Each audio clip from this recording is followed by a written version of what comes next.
नमस्कार. महाराष्ट्रामधल्या तमाम शिवप्रेमीच्या वतीनं छत्रपती शिवरायांच्या रायगडावरील समाधी स्थळासमोर जे वाघ्या कुत्र्याचं स्मारक आहे त्याच्यावरून कोल्हापूरचे संभाजीराजे भोसले यांनी जो 31 तारखेपर्यंतचा जो अल्टिमेटम दिलेला आहे त्या अल्टिमेटम संदर्भात तमाम महाराष्ट्रामधल्या ओबीसी, बीजेएनटी, धनगर समाज बांधवांच्या वतीनं माझी अशी विनंती आहे की संभाजी भोसलेंनी हे जे काही कार्य या महाराष्ट्रामध्ये सुरू केलेलं आहे, खरं तर संभाजीराजेंना रायगड विकास प्राधिकरणाचं अध्यक्ष बनवलेलं आहे. त्यांनी किल्ल्याचं संवर्धन करण्याऐवजी किल्ल्याची नासधूस करण्याची भूमिका गेल्या अनेक दिवसापासून घेतलेली आहे. या गोष्टीला आमचा विरोध आहे. मुळात दुसरा प्रश्न असा आहे की संभाजीराजेंनी 31 मे ही तारीख का निवडली. आमचं ऑब्जेक्शन असं आहे की 31 मेला मातोश्री पुण्यश्लोक अहिल्यादेवी होळकरांची जयंती असते आणि ही जयंती, या वर्षीची जयंती ही त्रिशतकोत्तर म्हणजे 300वी जयंती महाराष्ट्र साजरा करतोय. मातोश्री अहिल्यादेवी होळकरांच्या जन्मगावी पंतप्रधानांना आणण्याचा आमचा प्रयत्न आहे आणि ते खूप मोठा कार्यक्रम आहे. त्याच्या अगोदरच मिस्टर संभाजीराजे भोसलेंनी 31 तारखेचा अल्टिमेटम का निवडलेला आहे हा आम्ही प्रश्न त्यांच्यासमोर उपस्थित करत आहोत. म्हणजे विशाळगडाप्रमाणे वाघ्याच्या समाधीकडे लक्ष वेधून घेऊन महाराष्ट्रामधलं वातावरण कलुषित करण्याचा प्रयत्न संभाजीराजे भोसलेंचा आहे असा आमचा त्यांच्यावरती आरोप आहे. दुसरी गोष्ट, 2012ला संभाजी ब्रिगेडनं हा वाघ्याचा पुतळा काढून दरीत फेकलेला होता. तत्कालीन गृहमंत्री RR पाटलांनी तो पुतळा परत आहे त्या ठिकाणी बसवलेला होता आणि परत एकदा संभाजी ब्रिगेड आणि संभाजी भोसले यांनी जो काही या महाराष्ट्रामध्ये उपद्व्याप चालू केलेला आहे त्याला आमच्या धनगर समाजाचा पूर्णतः विरोध आहे. विरोध असण्याचं कारण असं की ज्यावेळी छत्रपती शिवरायांची समाधी रायगडावर परत पुनरुज्जीवित झाली म्हणा किंवा जीर्णोद्धार झाला, त्यावेळी लोकमान्य टिळकांच्या अध्यक्षतेखाली ही समिती होती. महात्मा ज्योतिराव फुलेंच्या अध्यक्षतेखाली ही समिती होती.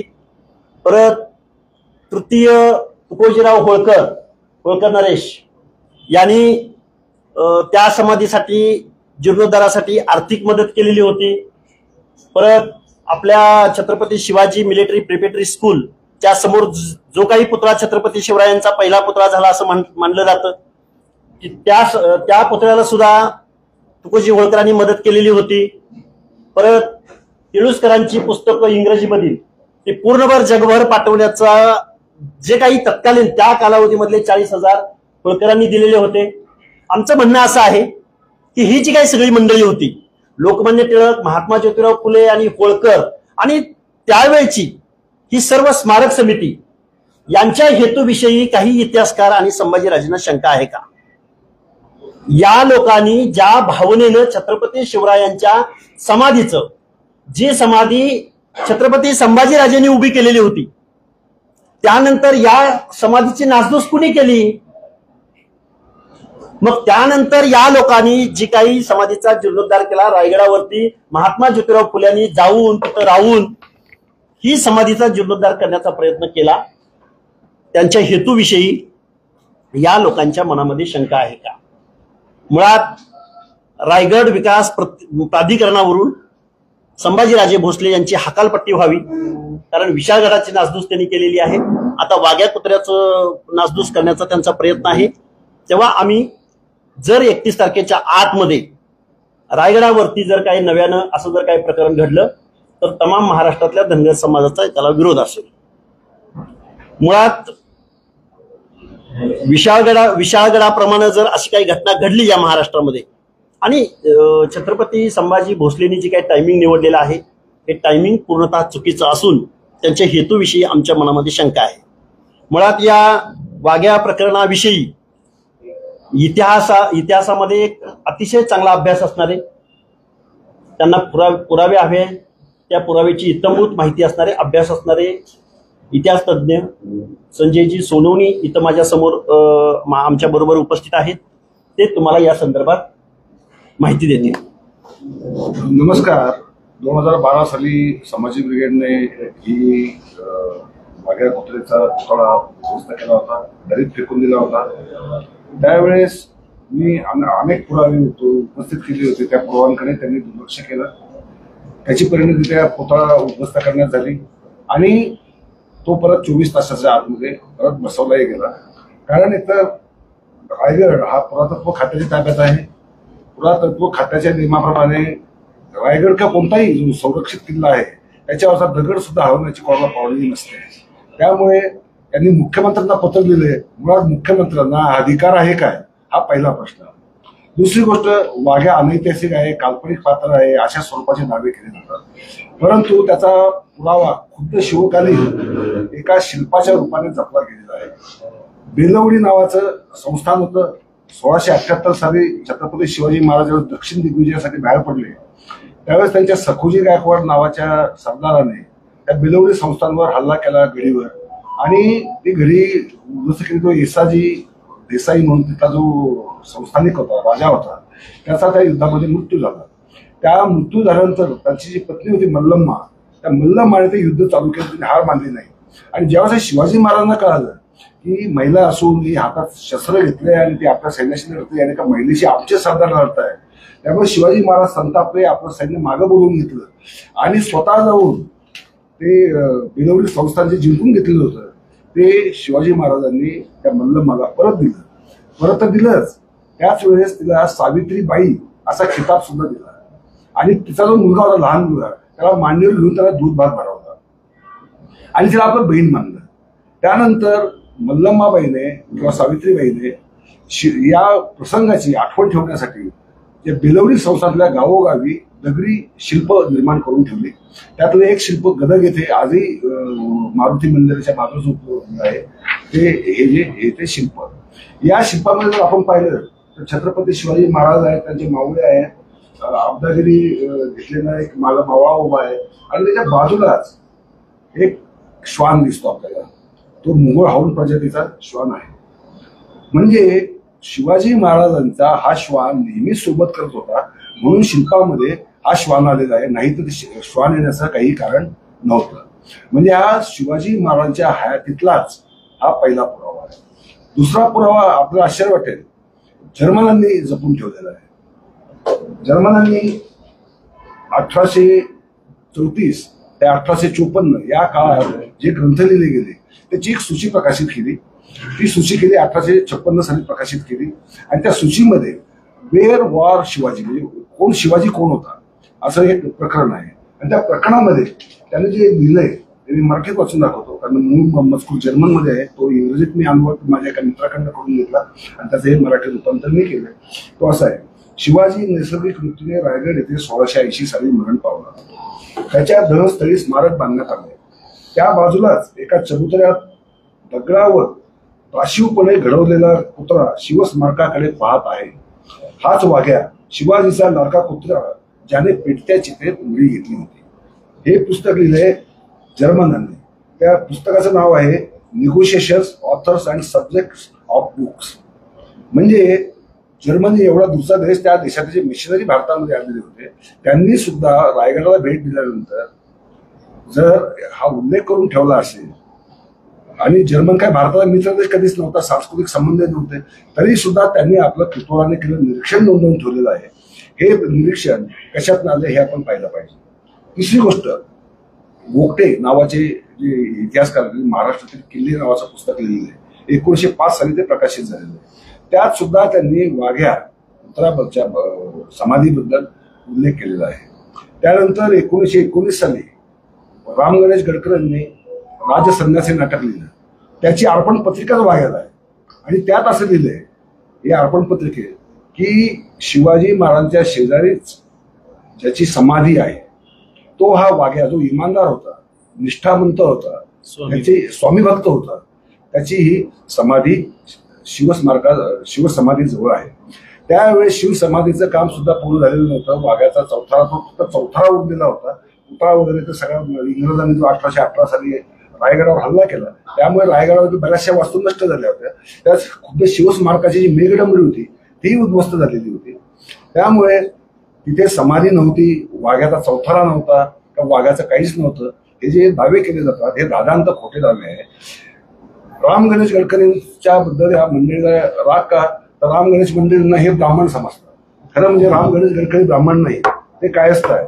असं असूनही हा ब्राह्मणेतर वादामध्ये एका राम गणेश गडकरी सारख्या श्रेष्ठ नाटककाराला खेचणं आणि त्यांच्या वाघ्याला त्यांनी पुस्तकार्पण केलं, आपलं नाटकार्पण केलं, त्यांच्या प्रतिभेचा आपण अपमान करतो आहोत याची भान सुद्धा छत्रपती संभाजी महाराजांनी या आताच्या ठेवलेलं दिसत नाही. चौथी गोष्ट अशी की वाघ्याचा आताचा जो पुतळा आहे तो ज्यावेळेस शिवस्मारकाचं काम पूर्ण झालं, मग उरलेलं जे काम होतं त्यासाठी शिवस्मारकाला काही पैसे कमी पडत होते. मग तुकोजी राजे होळकर यांनी देणगी दिली. त्या देणगीने त्यांनी सांगितलं की आधी स्मारकाचं काम कम्प्लीट करा आणि जे पैसे उरतील त्यातनं जो वाघ्याचा चौथरा आहे त्या चौथऱ्यावर पुन्हा वाघ्याचं स्मारक बनवा. आधी ताशीव दगडी असणारा वाघ्या हा नंतर पंचधातूचा बनवण्यात आला. ते कर्मकर नावाचे शिल्पकार होते, त्यांना बनवायला वेळ लागला. 1925 साली शिवसमाधीचं काम पूर्ण झालं आणि 1936 साली वाघ्याचं सुद्धा काम पूर्ण झालं. म्हणजे वाघ्या ऐतिहासिक नव्हता हा दावा जो केला जातो हा दादांचा चुकीचा आहे. दुसरी गोष्ट अशी की यांचं म्हणणं असं की शिवकालीन साधनांमध्ये वाघ्याचा उल्लेख काय येत नाही, मग वाघ्याच्या समाधीचा उल्लेख काय येत नाही. मग पुतळाबाईंची समाधी असेल, सोयराबाईंची समाधी असेल, इव्हन राजगडावर असलेल्या सईबाईंची समाधी असेल, त्याचाही कोणत्याही ऐतिहासिक बखरीमध्ये उल्लेख नाही. मग त्या नव्हताच का? असं तर होऊ शकत नाही. असं असताना प्रत्येक गोष्ट लिहूनच ठेवली जाते, ती आवश्यक वाटते असं काही नसतं. आणि आपल्या इतिहासामध्ये गोंधळ एवढा आहे की पावनखिंडचं युद्ध, आताच्या पावनखिंडी ज्याला आपण गोरखिंड म्हणतो किंवा तिचं नाव पावनखिंड झालं, तिथे झालं की नाही झालं हा प्रश्न आजही आहे. त्यानंतर शिवा काशीद हे पात्र इतिहासात खरं आहे का खोटं आहे याच्याबद्दल सुद्धा वाद होत असतात. पण हे वाद ऐतिहासिक इतिहासकारांच्या पातळीवर ते सोडवले गेले पाहिजे. त्यामध्ये ज्याचा इतिहासाशी संबंध नाही, केवळ शिवघराण्याशी काहीतरी संबंध आहे, तर एखाद्या विशिष्ट जातीशी संबंध आहे म्हणून दुसऱ्या जातीचा द्वेष करायचा आहे आणि त्यातनं शिवस्मारकच्या शेजारी असणारा वाघ्याचा जो ऐतिहासिक आहे त्याच्याबद्दल शिवकालीन पुरावे आहेत, त्रयस्थ पुरावा पण आहे, याच्याकडे मात्र सोयीस्कररित्या दुर्लक्ष करायचं. हा जो प्रकार आहे इतिहासाची मोडतोड कशी केली जाते आणि त्याच्यावर आज समाजामध्ये आज वर्तमान समाजामध्ये कशा रीतीने वाद निर्माण केले जातात याचं हे दुर्दैवी उदाहरण आहे. आत्ताच औरंगजेबाच्या कबरीचा वाद झाला, आपल्याला सगळ्यांना माहितीच आहे. खरं म्हणजे खुलताबादला औरंगजेब भारतात काही जगाच्या पाठीवर कुठेही मेला असता त्याची समाधी खुलताबादलाच झाली असती, कारण त्याचं अखेरची इच्छा जी होती की त्याचे जे गुरु आहेत जैनुद्दीन शिराजी त्यांच्या दर्ग्या शेजारीच माझी समाधी व्हावी असं औरंगजेबाचं म्हणणं होतं.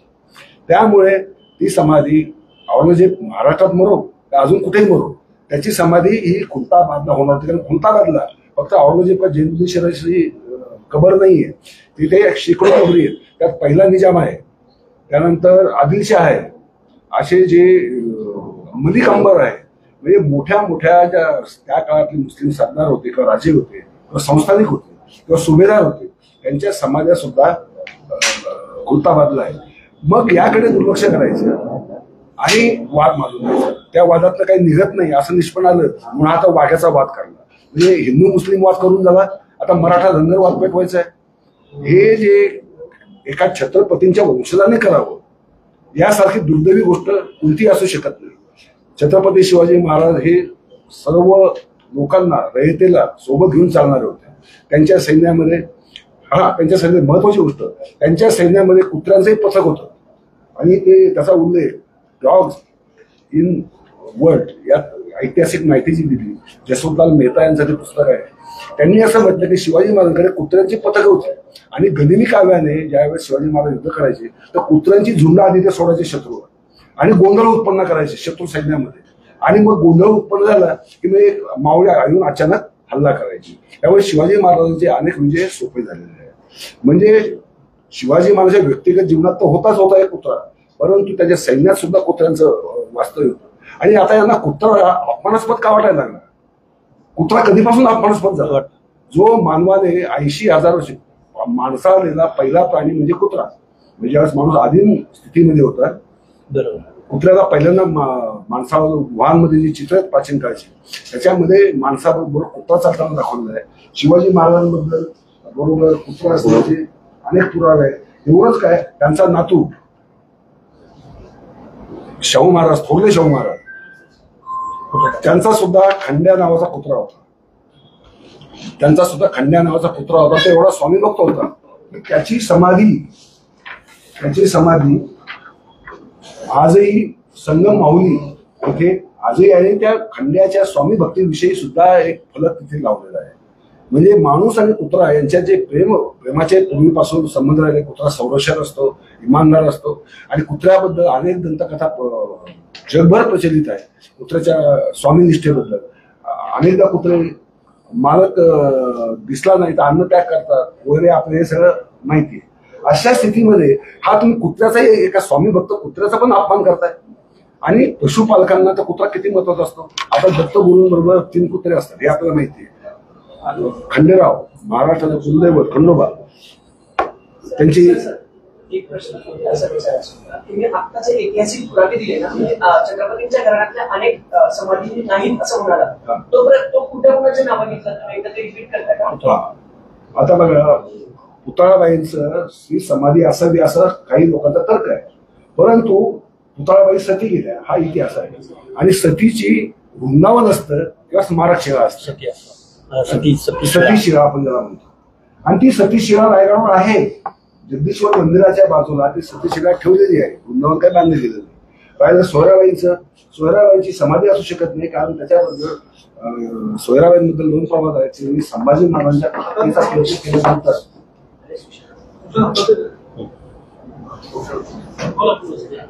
हत्येचा प्रयत्न केल्यानंतर एक पुरावा बखरींमधला असं सांगतो की सोयराबाईंना भिंतीमध्ये चिरून मारलं, किंवा सोयराबाईंनी स्वतः विष घेऊन आत्महत्या केली. आणि हे डॉक्टर कमल गोखले हे इतिहासकार आहेत, यांनी हे त्यांच्या संभाजी राजांचं जे त्यांनी विस्तृत चरित्र दिलं त्याच्यामध्ये नमूद केलेलं आहे. त्याच्यामुळं सोयराबाईंची समाधी असू शकत नाही. यांचं म्हणणं म्हणजे सईबाईंची असेल. आता सईबाईंची समाधी तर राजगडावर आहे, आजही आहे.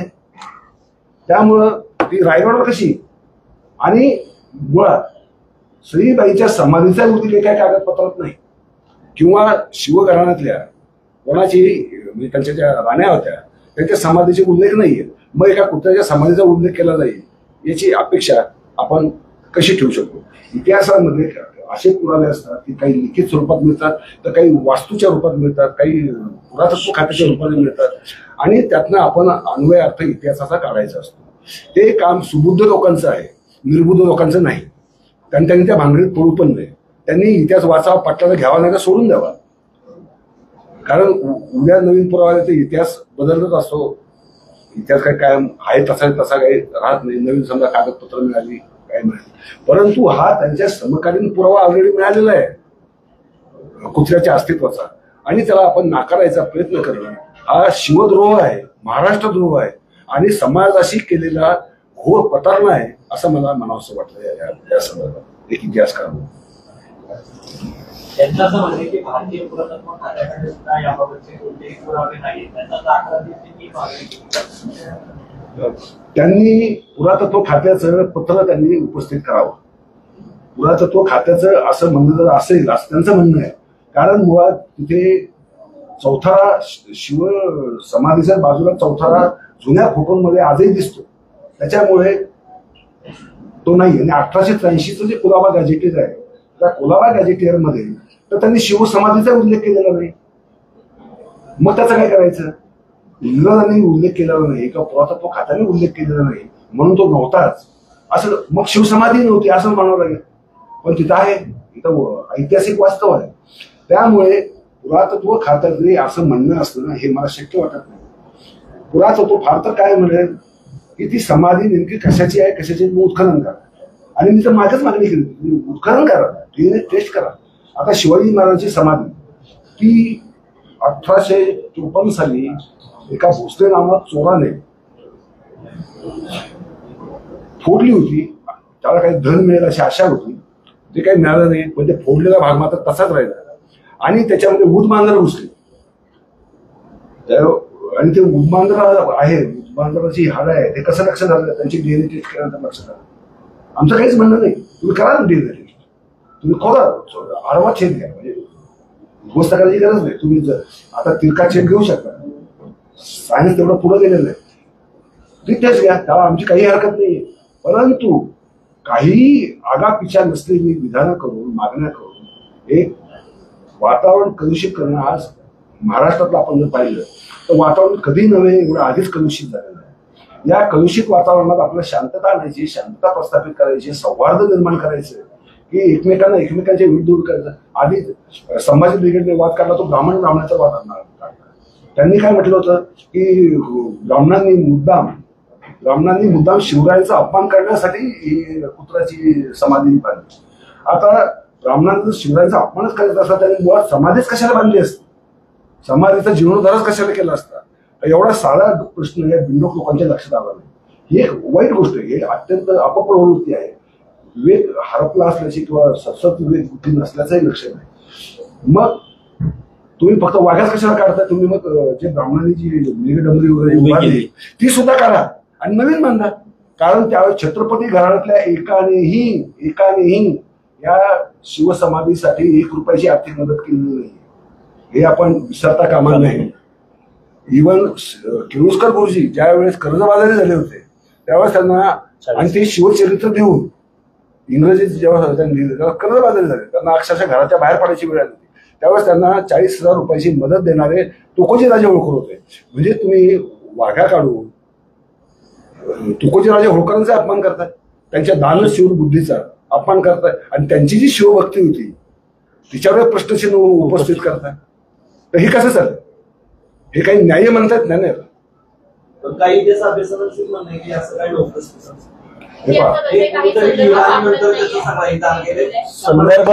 संदर्भ अनेक ऐतिहासिक गोष्टी, काही मिथ्सवरून येतात, काही दंतकथावरून येतात. आता उदाहरणार्थ तुम्हाला सांगायचं म्हणलं तर जेजुरी गडाला 9 लाख पायऱ्या जेजुरी गडाला म्हटलं जातं. 9 लाख पायऱ्या आहेत का तिथं? काही मिथ्स असतात, काही जातक कथा असतात, काही दंतकथा असतात, काही ओव्या असतात, त्या निग्लेक्ट करायच्या. शिल्प असतात, निग्लेक्ट करायचं. ऐतिहासिक साधनं ज्यावरती इतिहास लिहिला जातो, त्या इतिहासाचे जे काही पुराव्या दाखल ज्या काही गोष्टी गृहीत धरल्या जातात त्या सगळ्या निग्लेक्ट करायच्या. कारण काय तर महात्मा फुले माळ्यांचे, होळकर धनगरांचे आणि टिळक ब्राह्मणांचे, म्हणजे ब्राह्मण द्वेषापोटी किंवा महाराष्ट्रामधल्या या सगळ्या इतर लोकांनी छत्रपती शिवरायांच्या समाधीचा जीर्णोद्धार केला, या असूयेपोटी हे लोक वागतायत का? महाराष्ट्रामधलं सामाजिक वातावरण, महाराष्ट्र म्हणजे मराठी माणसांचा छत्रपती शिवरायांप्रती इतर लोकांची असलेली आस्था यांना नाकारायची आहे का? संभाजी ब्रिगेड एका बाजूला बहुजनांचं नाव घेते आणि दुसऱ्या बाजूला प्रत्येक माणसांना विरोध घेते, प्रत्येक माणसाच्या हेतूविषयी शंका उपस्थित करते. हे कशाचं लक्षण आहे? तेव्हा अशा अनेक प्रश्न आहेत. मुळात छत्रपती संभाजी भोसलेंचा त्या रायगड विकास प्राधिकरणावरून पहिल्यांदा हकालपट्टी करण्यात येईल. विशाळगडाप्रमाणे जर वाघ्या कुत्र्याच्या समाधीच्या बाबतीमध्ये, त्या स्थळाच्या बाबतीमध्ये जर काही घटना घडली तर महाराष्ट्रामधला धनगर समाज हे अजिबात खपवून घेणार नाही. लक्ष्मण हाकेला प्रश्न हा आहे की तुम्ही ज्या काही पुरावे देताय ठीक आहे, पण तुम्ही या सगळ्यावरून छत्रपती घराण्याचा अपमान करताय असं नाही वाटत आहे?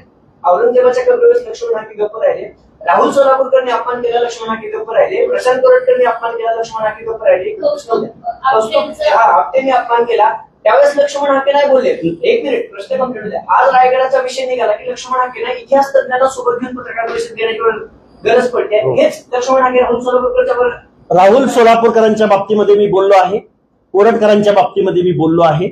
आणि उरला प्रश्न 2012 साली जी काही घटना घडलेली होती, तत्कालीन गृहमंत्री RR पाटलांनी एका रात्रीत वाघ्याचा पुतळा परत आणून तिथं बसवलेला आहे.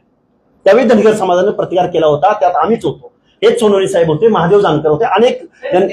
आमचं म्हणणं एकच आहे की ज्या होळकरांनी, ज्या टिळकांनी, ज्या महात्मा ज्योतिराव फुल्यांनी ज्या भावनेनं समाधीचा जीर्णोद्धार केला त्यावेळापासून आता जवळजवळ किती वर्ष झालेली?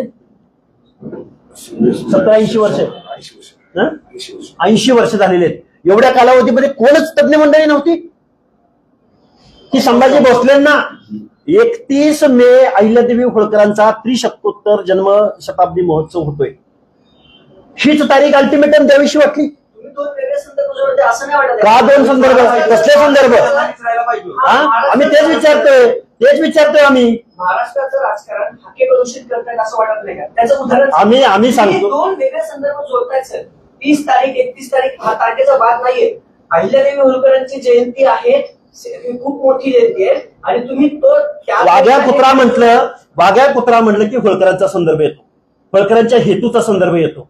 काही इतिहासकार जे दुकान लावून बसलेले आहेत त्यांच्या पूर्वजांनी छत्रपती शिवरायांच्या या सगळ्या गोष्टींना विरोध केलेला आहे, त्यावरती ते काहीच बोलत नाहीत. होळकरांच्या हेतूविषयी शंका कसे काय घेतात?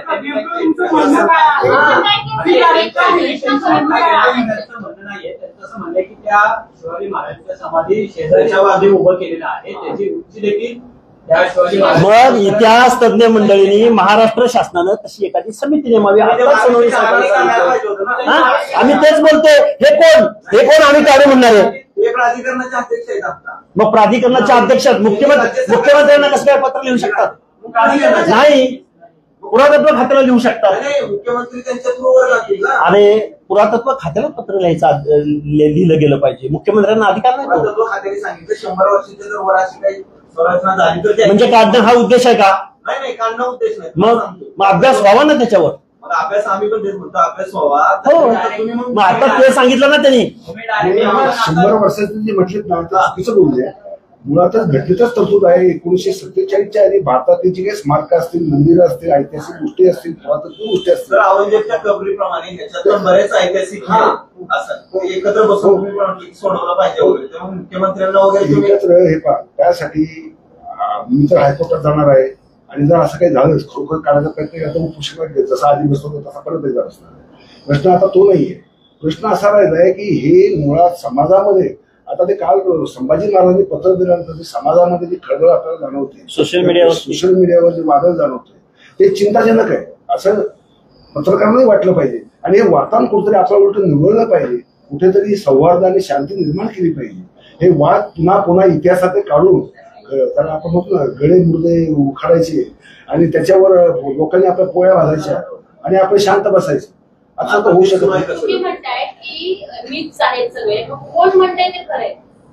एकीकडे एका इतिहास संशोधकाला विचारलं ऐतिहासिक कोणते संदर्भ नाही आणि तुम्ही हे संदर्भ आहे ते म्हणतायत की मीच आहेत, मग खरं नेमकं कोणाचं? जे संदर्भ आहे ते मी तुम्हाला पुरावा देखील दाखवतो. म्हणजे हे काही मी बनवलेलं नाही, का जर्मनांचं लेखन मी बनवलेलं नाही, हे मी बनवलेले पुरावे नाही, यांनी पुरावा दाखवला. तर इंद्रजीत सावंत जेव्हा 2012 साली माझं पुस्तक प्रकाशित झालं त्यावेळेस त्यांचा मला फोन आला होता. ते म्हणाले जर्मनाचा जर पुरावा असेल तर मग मान्य करावं लागेल. आता ते उलटून पडले, पुन्हा ते संभाजी ब्रिगेडची रिव्ह आहे.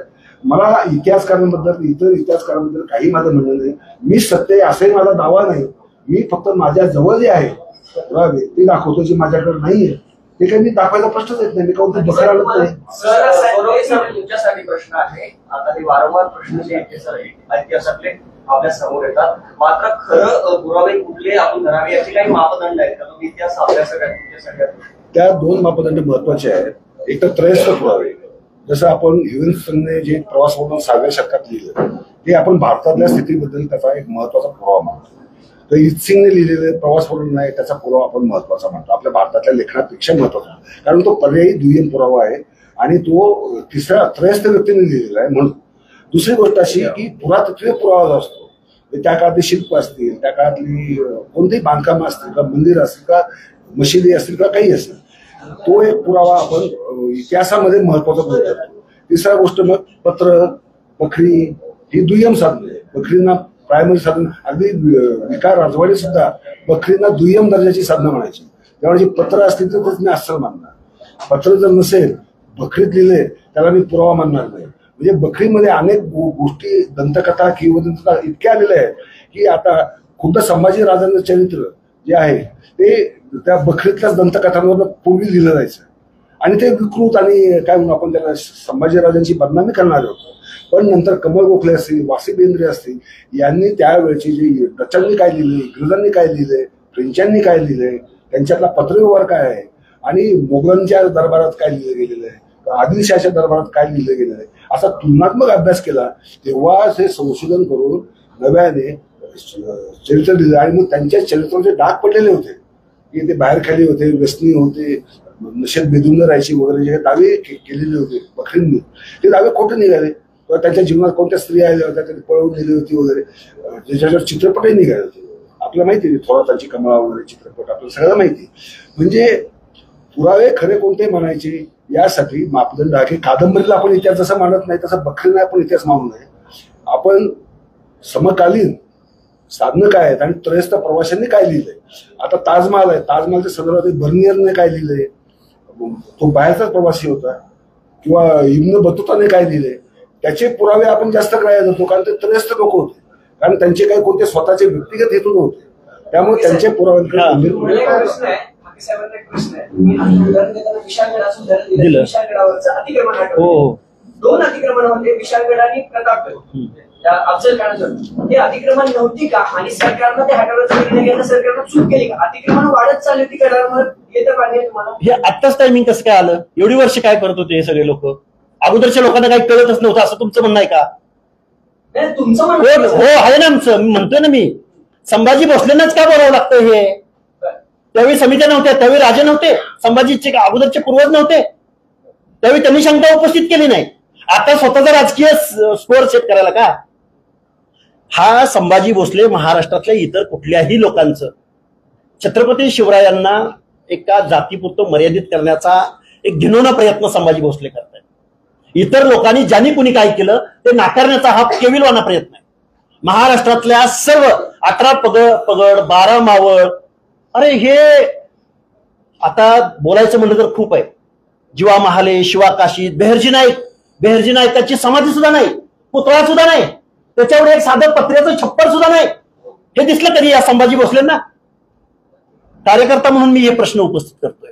इतिहासकार तर इथं सोनवणी साहेब बसलेत, रामभाऊ लांडे आणि आमचे सोनवणी साहेब. तिकडून पुण्याला सावंतांना आणा, कोकाटेंना आणा, कुणाला आणायचं त्यांना आणा, बसा ना एकदा समिती गठीत करावी शासनानं. पण महाराष्ट्रामधलं वातावरण कलुषित करण्याचा प्रयत्न संभाजी का करतायत? समाजबांधवांनी पत्र लिहिलंय, तसं तुम्ही काही मुख्यमंत्र्यांकडे मागणी, मुख्यमंत्र्यांकडे आम्ही आता ही प्रेस त्यासाठीच घेतली. समिती नेमावी आणि त्याचा अभ्यास करून त्याचा निर्णय निश्चित आम्ही पत्र लिहू, आम्ही कोर्टातही जाणार आहोत. सोनवणी साहेब आमच्या बरोबर आहेत. जे पुरावेच नाहीत म्हणतात त्यांना आम्ही पुरावे देण्याचा प्रयत्नही केलेला आहे. आणि अजून आम्ही बसू, पुरातत्व खात्यामध्ये जाऊ, तिथं आमची काही लोक बसतील, त्यांची काही लोक बसतील, पण महाराष्ट्रामधल्या पूर्वजांचा, होळकर असतील, फुले असतील, टिळक असतील, या लोकांच्या हेतूविषयी शंका तुम्ही उपस्थित करताय. त्यांना काही कळत नव्हतं, त्यावेळी तुमचे पूर्वज काही करत नव्हते, आणि तुम्हीच जन्माला आले की तुम्ही काहीतरी मोठा दिवा लावला आणि तुम्ही महाराष्ट्रातलं वातावरण कलुषित करताय. अरे बरोबर झालं का चुकीचं झालं? होणार. इतकी वर्षी कसं काय चुकीचं बरोबर कळत नव्हतं, आत्ताच कसं काय? तुमचा हेतू काय? अतिक्रमण हटवलं जात आहे, मग देर आहे दुरुस्त आहे असं वाटतं का? देर आहे दुरुस्त आहे असं अरे छत्रपती शिवरायांनी अफजल खानाची कबरच बांधली नसते ना. जी स्मारक आणि किल्ले आहेत ते वाचवण्याची आता मोहीम हाती घेतली जाते, हे चांगलं का वाईट तुमच्या दृष्टीने? त्याच समितीवरती संभाजी भोसलेंना नेमलंय. त्यांनी जे काही बांधकाम केलंय ते निकृष्ट दर्जाचं केलंय. हाताने जर त्याला असं ढकललं तरी ते पडतंय. त्याच्यावरचं लक्ष दुर्लक्षित करण्यासाठी संभाजी भोसले या पद्धतीचे वर्तवणूक करतायत. मी कार्यकर्त्याच्या भावनेने बोलतोय. माझा पण तोच प्रश्न आहे की ही जी डागडुजी केली जाते सगळ्या किल्ल्यांची किंवा काय, डागडुजी करण्याऐवजी तुम्ही विशाळगड तिथं नेस्तनाबूत करणार, उद्या वाघ्या कुत्र्याचा पुतळा नेस्तनाबूत करणार, हे कोणी दिलं? कोण दिलं ना? अरे अतिक्रमण अफजल खानाचा असो किंवा विशाळगडचा असो किंवा आपल्या औरंगजेबाचा असो, समिती बसली पाहिजे त्याच्यावर. महाराष्ट्राचं वातावरण कलुषित कशाला करतो? आम्ही करतोच ना मागणी.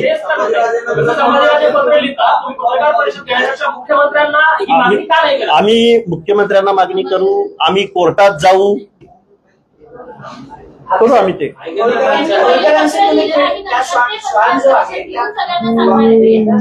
वाघेश्वरांचा जो संदर्भ जोडताय, होळकरांच्या कुटुंबाशी जोडताय, हाकेंचा विरोध त्या पुतळ्याला आहे की त्या नावाला आहे? कुठल्या नावाला? वाघ्या कुत्र्या त्या नावाला हे होळकरांचे संबंध जोडले. बरोबर. अनेकदा धनगर समाजाच्या अनेक नेत्यांनी किंवा अभ्यासकांनी त्या नावाला पण विरोध केला. हाकेंचा विरोध त्या शिल्पाला आहे का नावाला? शिल्प आठवण्याला आहे का त्या नावाला? कुठल्या नावाला? वाघ्या कुत्र्या या नावाला आहे का शिल्प आठवण्याला आहे? विरोध नेमका कशाला आहे? विरोध तिथून शिल्प. हे बघा, माझं काय म्हणणं आहे की श्वान आणि धनगर समाज हा एक वेगळं नातं आहे. आणि छत्रपती शिवरायांचं किंवा आता त्यांनी जे काही पुरावे दिले, मुळामध्ये हे जे काही श्वान आणि या ज्या सगळ्या गोष्टी आहेत, तुम्ही होळकरांच्या ज्या काही भावनेविषयी तुम्ही ज्या शंका उपस्थित करताय त्याला आहे आमचा वेळ. हाके सर, तुम्ही ओबीसीचा लढा, ओबीसीच्या मुद्द्यावर तुम्ही अनेकदा बोलता, मात्र तुम्ही वाघ्या कुत्र्याचा जो शिल्प आहे त्याच्यात इंटरेस्ट घेतलाय. नेमकं काय साध्य करायचंय तुम्हाला किंवा कशासाठी पुढं? प्रश्न असा आहे सर की हा प्रश्न आजचा नाहीये, हा 2008 पासूनचा प्रॉब्लेम होता.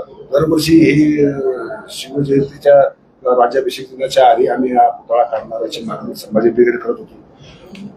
मलाही प्रश्न पडला की या वाघ्याच्या मागे एवढे हात धुवून का लागले, वाघ्या एवढ्या याच्या डोळ्यात का असतो. तर मी त्याचा अभ्यास करून गेलो, मला काही पुरावे मिळत गेले आणि पुरावे मिळाल्यानंतर मग मी पुस्तकच लिहिलं, उपोषणही केलं, ते आपल्याला सगळ्यांना माहितीच आहे. आता प्रश्न असा आहे की 12 साली 13 वर्षानंतर पुन्हा का उठून काढले जाते? कारण तो पुतळा काढला होता, परत बसवला म्हणजे काहीतरी पुरातत्व खात्यानेच बसवलाय. पुरातत्व खात्याला जर असं वाटलं असतं, आपण म्हणतात त्याप्रमाणे की ही 100 वर्षाच्या आतली गोष्ट आहे, त्याच्यामुळे काढला तर काढू द्या, असं जर काही भावना असती तर परत पुतळा बसला नसता. परंतु तो परत बसवला आणि तो पुरातत्व खात्यानेच बसवला. त्यामुळे आता त्या पुतळ्याच्या संदर्भातला कोणताही निर्णय असो तो पुरातत्व खात्यालाच घ्यावा लागणार आहे. आणि पुरातत्व खातं या कधी घेऊ शकतो? ज्यावेळेस त्यांनी मी सांगितलं की DNA चाचणी म्हणणं, ते उत्खनन करणं, हे सगळे सोपस का पूर्ण केल्याखेरीज ते शक्य नाही. त्यामुळे मुख्यमंत्र्यांकडे मागणी करणं किंवा आम्ही मुख्यमंत्र्यांकडे मागणी करणं यात तसा काही पॉईंट नाही. कारण मुळात संभाजीराजांनी पत्रच चुकीच्या व्यक्तीला लिहिलंय, ज्याचा काही संबंधच नाही, ज्याला अधिकारच नाही, कोणताही अधिकार नाही, अशा व्यक्तीला पत्र दिलंय. म्हणजे आग रामेश्वरी बंब सोमेश्वरी असा हा प्रकार आहे. संभाजीराजांना समजायला पाहिजे होतं की आपण मागणी कोणाकडे करतो. हा झाला एक भाग. दुसरा भाग हा तो केंद्र सरकारच्या अखत्यारीचा प्रश्न आहे. त्यांनी पंतप्रधानांना दिलं असतं तर एक वेळ चाललं असतं, ते क्षम्य झालं असतं. परंतु तसे त्यांनी केलेलं नाही. म्हणजे त्यांना त्यांचा काहीतरी राजकीय हेतू असला पाहिजे. पण मला राजकारणाशी काही देणं गेलं नाहीये. माझं म्हणणं काय आहे की वाघ्या नाव जे आहे हे दिसतंय, आपल्या पुराव्यांमध्ये दिसतंय. जर्मनांनी सुद्धा वाघ्या नावच वापरलेलं आहे. चिंग गोगटेंनी महाराष्ट्रातील किल्ले या पुस्तकातही 1905 ला प्रकाशित झालंय, त्यातही त्यांनी वाघ्या हेच नाव वापरलेलं आहे. 1919 राम गणेश गडकरी नाटक लिहिलंय, त्यातही वाघ्याच वापरलं. त्यात समाधी आहे, शिवसमाधी शेजारी. आणि आताचा जो पुतळा आहे तो बांधला कधी, म्हणजे आता जो बनवला गेलाय पंचधातूचा, तो 1936 साली बसला. आणि पूर्वीचा तो पाषाणातला होता, हे जर्मन पुरावे सांगतायत. म्हणजे वाघ्या नावाचा आणि वाघ्याचं नावाचा, वाघ्या काल्पनिक नाही, वाघ्या नाव काल्पनिक नाही, पुतळा काल्पनिक नाही. आणि त्याची स्वामीनिष्ठेच्या कथा ज्या आहेत, दंतकथा ज्या आहेत, आता इतिहासात हिरकणीच असतं. जर तुम्ही इतिहास अभ्यासक आहात तर इतिहासाची तोडमोड केली जाते, मोडतोड केली जाते, याचं तुमच्या मनात दुःख आहे, हा एक प्रश्न. आणि दुसरं, मुख्यमंत्र्यांना दोन्ही सुद्धा पत्र लिहून या संदर्भात त्यांच्या कानावर माहिती टाकणार आहात. 2 गोष्टी, इतिहासाची तोडमोड, इतिहासाची खेळलं जातं किंवा पॉलिटिकली मोटिवेटेड इतिहासकार जे इतिहासाचं रूप बदलतात. आणि सध्या ते प्रमाण कुणी संघवादी इतिहासकार असतो, कुणी ब्रिगेडवादी इतिहासकार असतो. मी ना संघाचा ना ब्रिगेडचा ना बहुजनवादी. पण माझा संबंध फक्त जे मला इतिहासातलं सत्य दिसतं, सत्याची गिनले नाही. ते म्हणजे तुकारामांची जी युक्ती, सत्य असत तशी मन केली वाई मानेल नाही भाऊ मला. आता मी ही भूमिका घेते. मी तर धनगर नाहीये, लक्षात घ्या. तरी सुद्धा मी या प्रश्नामध्ये सुरुवातपासून काय आहे, कारण मला माहिती आहे की वाघ्या पुतळा हा ऐतिहासिक आहे. त्यामुळे मी या प्रश्नामध्ये सुरुवातीपासूनच गुंतलेला आहे. आता राहिली मुख्यमंत्र्यांच्या पत्राची गोष्ट. काल मी मुंबईवरनं परत आलो. मुंबईला माझा संताप महोत्सव होता, त्याच्यात व्याख्यान होतं. मी काल परवा रात्री उशिरा परत आलो आणि सकाळी 10-10:30 जागा झालो. आणि तेव्हापासून चॅनलचे फोन, हे असं झालं. मला ते माहितीही नव्हतं की यांनी काही पत्र लिहिले संभाजीराजांनी. मग ते पत्र मिळवलं, ते वाचलं. पण सारा दिवस माझा चॅनेल्स आणि काही लाईव्ह करण्यामध्ये दिवस गेला. यामध्ये ते राहून गेलं. आणि आता ही प्रेस कॉन्फरन्स आहे. यानंतर मी काय करणार? मी फक्त मुख्यमंत्र्यांना पत्र लिहिणार नाहीये. मी राज्यपालांना लिहील, मुख्यमंत्र्यांना लिहील, विरोधी पक्षाला लिहील, पंतप्रधानांना लिहील. सांस्कृतिक मंत्रालयाला पत्र देईल आणि हायकोर्टामध्ये अशा प्रकारची कोणती अनैतिहासिक वक्तव्य करून कोणताही वाद म्हणजे फक्त वाघ्या कुत्राच नव्हे, महाराष्ट्रातल्या कोणत्याही ऐतिहासिक स्थानाबद्दल काहीतरी उपद्व्यापी बोलून समाजामध्ये तेढ निर्माण करू नये, याच्यावर बंदी घालावी किंवा याच्यावर काहीतरी एक काय म्हणतो आपण सेव मोठं एक दाखल करावं आणि याच्यावर सरसकट बंदी घालावी. कुणी अशा प्रश्नांबद्दल बोलू नये. हे इतिहासकारांचं काम ते इतिहासकारांना कळू देत ना. इतिहासकारांमध्ये मतभेद असू शकतात. पुराव्याकडे मतभेद आहेत, त्याच्यामुळे सगळा वाद निर्माण होतोय. अनेक गोष्टींमध्ये इतिहास अभ्यासकांमध्येच मतभेद आहे. तो काय छत्रपती शिवरायांच्या जन्म तारखेवरूनच वाद आहे ना, मिटला का? त्याच्यावर सोल्युशन निघालं का? कसं आहे आता बघा, शिवजयंती यंदा पहिल्यांदा 2 वेळा साजरी झाली आणि 2 तारखेला साजरी झाली. पूर्वी तिथीला व्हायची पण एवढी मोठ्या प्रमाणात, पण यंदा कशी झाली?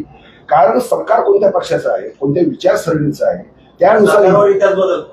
इतिहासकार सुद्धा आपली भूमिका बदलतात. कारण त्यांचे व्यक्तिगत स्वार्थ असतात ना, त्यांना पदं पाहिजे असतात, पारितोषिक पाहिजे असतात, राजकीय समिती पाहिजे असते. त्याला आपण पॉलिटिकल मोटिवेटेड हिस्टॉरियन्स म्हणतो.